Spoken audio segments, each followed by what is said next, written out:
Указ о создании российского движения школьников президент страны подписал 29 октября, в день, когда 97 лет назад в СССР была образована Советская молодежная организация «Коммунистический союз молодежи», говоря проще, комсомол. Поэтому эту инициативу сразу же окрестили новой пионерией, но со старыми задачами. Основная цель организации, как гласит документ, это совершенствование государственной политики в области воспитания подрастающего поколения и содействие формированию личности на основе присущей российскому обществу системы ценностей. С предложением создать общероссийскую детско-юношескую организацию к президенту страны в начале октября обратились лидеры думских фракций. Путин идею поддержал и подписал соответствующий указ, но четкий механизм действий пока еще не выработан. В этом конвейере юных кадыровцев сколько тысяч человек участвовало?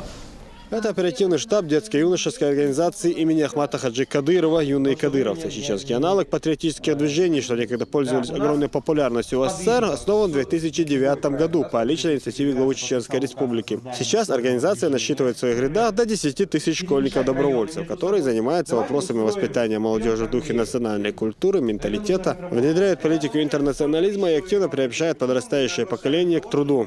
Ребята сами придумывают различные проекты, которые интересны для их сверстников, реализуют сначала у себя в школе, потом защищают на районном уровне и уже могут на республиканский уровень, чтобы уже по всем школам распространять свои идеи и проекты. Каждый процесс проходит в таком сложном порядке, потому что идет большая конкуренция, детей очень много. Шода Исаева вступила в организацию юных кадыровцев меньше года назад и уже поднялась до уровня сопредседателя. Участвует в принятии самых важных и ответственных решений. Рада, что даже за школьной скамьей может сделать много полезного. Я могу помогать своей республике, своей стране, я могу приносить хоть какую-то пользу, хоть как-то помогать главе Чеченской Республики.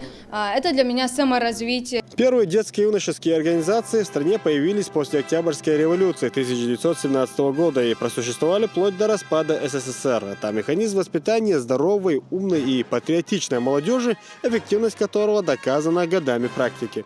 Надо сказать, что это очень нужно и в какой-то степени может быть судьбоносное решение, когда уже на таком высоком государственном уровне осознали необходимость создания организации, которая будет воспитывать чувство патриотизма, чувство товарищества, братства, национального единства уже со школьной скамьи. Слишком много вызовов современности, с которыми сталкиваемся мы. И это чувство патриотизма нам нужно как никогда. В средней школе номер 64 учатся самые креативные члены детско-юношеской организации «Юные кадыровцы», представители информационного блока. Помимо продвижения молодежной политики в образовательной сфере, группа школьников старается проявить себя в самых разных направлениях, вовлекая в свои ряды новых активистов. Обсуждаем прошедшие наши конкурсы по следам Пушкина. Про него там были вопросы, про его сказки, стихи, биография. Каждый брал себе вопрос и должен был ответить на него. Те ребята, из которых класс больше ответили, тот класс и побеждал. В итоге победил 7 класс. Практически все свободное от учебы время ученики проводят в школе. Безделье не приветствуется. Здесь учат строгости и ответственности с юных лет. Ребята на чувстве патриотизма, на чувстве любви к своей родине, на познавательной активности формируют какие-то очень интересные акции. И учебная деятельность, если она сопряжена с детской фантазией, с детской инициативой, с творчеством, она становится намного интереснее и более продуктивной. Учредителем российского движения школьников является Федеральное агентство по делам молодежи. Координация деятельности региональных отделений возложена на детско-юношеский центр, который планируется создать при рост молодежи. В Чеченской Республике это движение уже набрало обороты, развивается, и сегодня мы готовы предложить свое видение развития движения, так как очень много мнений, а мы уже это все опробировали, попробовали разные вариации и остановились сегодня на том, что движение должно работать совместно. Дети, взрослое поколение, это учителя, преподавательский состав, руководство школы и родители. Как бы такой треугольник.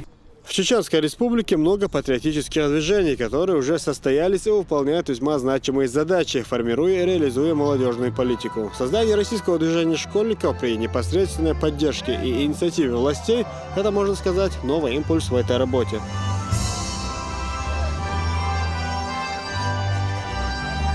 Если до этого никто не говорил, что вы сделали и почему вы это не сделали, то сейчас будет спрос. Это, конечно, повысит и ответственность, и активность, и самоотдачу.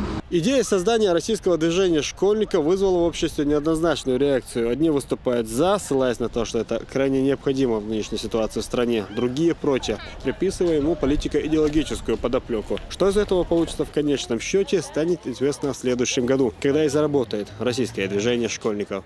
Магомед Салтмарадов, Руслан Яхьяев, Новости 7.